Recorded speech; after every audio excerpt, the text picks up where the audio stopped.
আমার এলাকাতে দেখেছি বিএনপির দুই গ্রুপের রামদা মিছিল। আমি নিজে দেখছি। সে নির্বাচিত হইয়া কবরে যাইতে চায়, এরকম শত শত ক্যান্ডিডেট আছে সারা বাংলাদেশে। সে মনে করে যে নির্বাচিত হয়ে আজিমপুরে গেলে সওয়াল জবাব হবে না। অতএব তার জীবনেও কিন্তু এইটা একটা বিশাল প্রেশার কাজ করতেছে যে অ্যাটলিস্ট যদি সওয়াল জবাবটা অ্যাভয়েড করা যায়, একটা পতাকা নিয়ে আজিমপুরে গেলাম, তখন দেখা যাবে ওখানে সিকিউরিটি গার্ড পাওয়া যাবে। তো সেই বাস্তবতায় তো একটা কম্পিটিশন বেড়ে গেছে।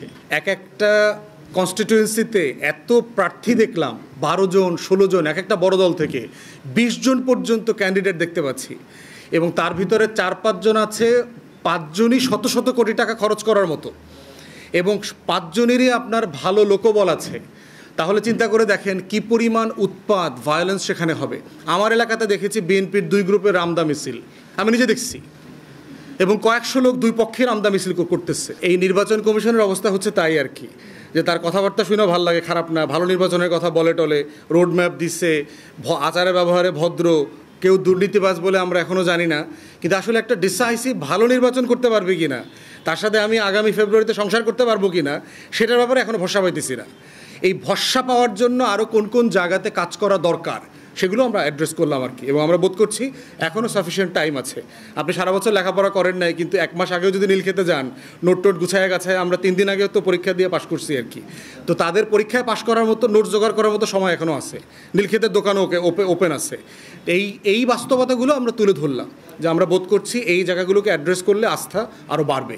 দেখেন, সুষ্ঠু নির্বাচন, আইনশৃঙ্খলা বাহিনীর অবস্থা খুব খারাপ সেটা বলছি না, কিন্তু বাস্তবতা হচ্ছে যেহেতু আপনার অনেক বছর নির্বাচন হয় নাই, একটা কনস্টিটিউয়েন্সিতে এত প্রার্থী দেখলাম, 12 জন 16 জন, একটা বড় দল থেকে 20 জন পর্যন্ত ক্যান্ডিডেট দেখতে পাচ্ছি।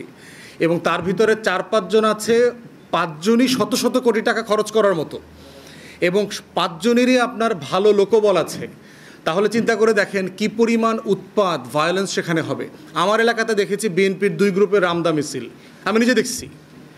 এবং কয়েকশো লোক দুই পক্ষের রামদা মিছিল করতেছে। এবং পুলিশও দেখলাম দূরে দাঁড়ায় আছে। এখন 400-500 লোকের হাতে রামদা, 5 জন পুলিশ গাড়িতে এসে কি করবে আসলে? মানে আপনার করার তো এখতিয়ার, আপনি করতে চাইলেও তো করতে পারবেন না। এরপর পুলিশের একটা বড় অংশ হচ্ছে ছাত্রলীগ, ওরা তো খেলা দেখতেছে, কার্টুন দেখতেছে, আরে ব্যাপক সার্কাস জমে গেছে।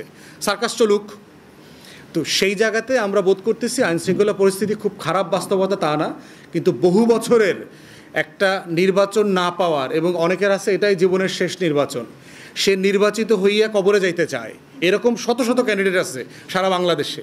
সে মনে করে যে নির্বাচিত হয়ে আজিমপুরে গেলে সওয়াল জবাব হবে না। অতএব তার জীবনেও কিন্তু এইটা একটা বিশাল প্রেশার কাজ করতেছে যে অ্যাটলিস্ট যদি সওয়াল জবাবটা অ্যাভয়েড করা যায়, একটা পতাকা নিয়ে আজিমপুরে গেলাম, তখন দেখা যাবে ওখানে সিকিউরিটি গার্ড পাওয়া যাবে। তো সেই বাস্তবতায় তো একটা কম্পিটিশন বেড়ে গেছে। এটা সাংঘর্ষিক না, এটা হচ্ছে যে মেয়েটাকে দেখে আপনার অনেক ভাল লাগছে, অনেক সুন্দরী, তাকে প্রত্যেক দিন ভাল লাগে, দেখতে ভাল লাগে, কথা বলতে ভাল লাগে, কিন্তু তার সাথে সংসার করতে ভাল লাগবে কিনা ওইটা তো আপনি এখনও বুঝতেছেন না। সংসার করার ব্যাপারে টেনশন আছে যে সে আসলে ভালো সাংসারিক হইতে পারবে কিনা।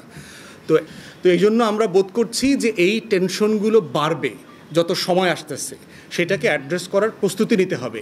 স্বাভাবিক সময় না তো, নির্বাচনটা একটু চ্যালেঞ্জিং টাইম সব সময়, এবং 20 বছর ভালো নির্বাচন না হওয়ার কারণে এটা আরও চ্যালেঞ্জিং হবে।